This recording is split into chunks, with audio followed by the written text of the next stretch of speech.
जो चीजें निगाह से दिखाई पड़ रही हैं मैं उसी पे बात कर रहा हूँ। आज हमारे समाज के तमाम लोग ऐसे हैं जो सफाई कर्मचारी हैं, लेकिन आज बाबा साहब की जयंती है। उस बड़े भाई सफाई कर्मी से अगर कह दिया जाए कि भैया बाबा की जयंती है, थोड़ा सा मदद कर दो, तो जानते हो क्या कहता है? अरे भैया मदद तो बहुत करते लेकिन मेरी तनख्वाह नहीं मिली है। अरे मुन्ना, तनख्वाह तुम्हारी नहीं मिली, तुम्हारे घर का खर्चा कैसे चल रहा है? तो ऐसे आज भी समाज में लोग हैं। अगर इन लोगों ने, हाँ तो प्रमोशन की बात हो रही थी, तो सपा की जब सरकार आई तो अखिलेश यादव ने जितनी भी चीजें थी मायावती जी की, उनको बंद करके एक काम बढ़िया किया कि प्रमोशन में डिमोशन। और प्रमोशन में जब डिमोशन किया तो आपकी तहसील मिल्कीपुर में है, मिल्कीपुर का एसडीएम कंचन राम, जब वो तहसीलदार बना दिया गया तो उसको हार्ट अटैक हुआ। और तो इस समाज के साथ इन लोगों ने ऐसा किया है।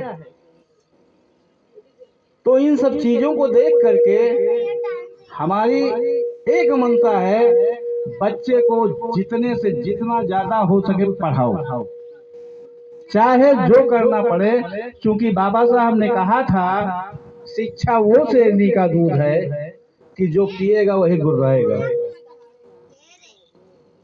अरे गुर्राना दहाड़ना, शिक्षा वो शेरनी का दूध है कि जो पिएगा वही दहाड़ेगा।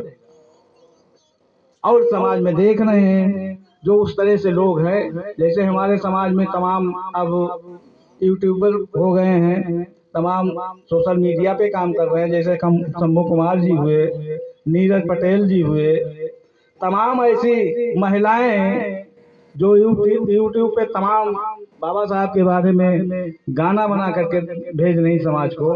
लेकिन मेरा समाज ये बड़ी मोबाइल तो ले लिया है लेकिन उसको देखता नहीं है, उसको देखता नहीं है। अरे जैसे हर चीज के लिए आपको समय मिलता, आधे घंटे निकाल के देख लो आज क्या है।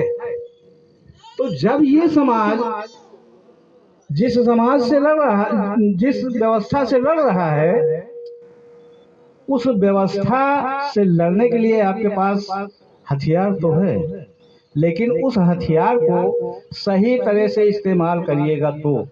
क्योंकि बाबा साहब ने जब संविधान सौंप रहे थे 26 जनवरी 1950 को, उस समय राष्ट्रपति राजेंद्र प्रसाद जी थे। उनको संविधान सौंपते समय उन्होंने 2 लाइन कही थी, आज से हम दोहरी जिंदगी में कदम रख रहे हैं। उन्होंने कहा कि आज से हम दोहरी जिंदगी में कदम रख रहे हैं। एक तरफ तो हमें राजनीति में समानता मिलेगी। क्यों मिलेगी? क्योंकि एक व्यक्ति होगा,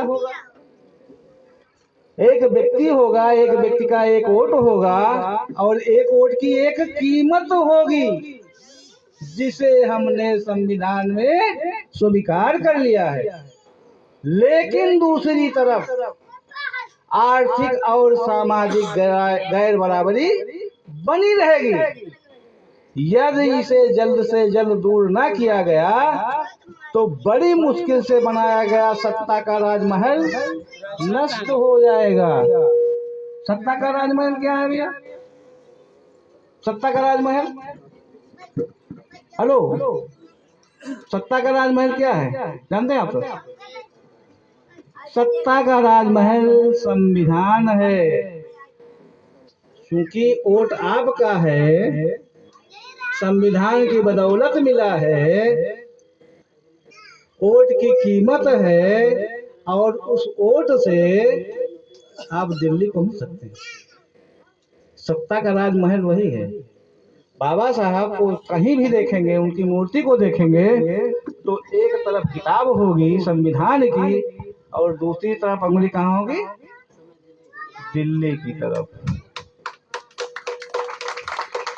वो हमारे बाबा साहब थे, क्योंकि वो जान रहे थे पूंजी मेरे पास बहुत है, लेकिन उस पूंजी का सही सदुपयोग होगा तो हम राजा बन जाएंगे। क्योंकि मैथिली शरण गुप्त ने लिखा था, क्या लिखा? हम क्या थे, क्या हो गए और क्या होंगे आगे अभी। मैथिली शरण गुप्त ने लिखा, हम क्या थे, क्या हो गए और क्या होंगे आगे अभी। आओ हम सब मिल बैठ कर विचारें सभी। हम क्या थे? जब इतिहास में जाओगे तो हमारे पुरखे राजा थे, यही तो था। उसके बाद क्या थे ये पता लग गया, क्या थे, क्या हो गए और क्या होंगे आगे भी। और क्या हो गए ये वर्तमान में दिखाई पड़ रहा है ना?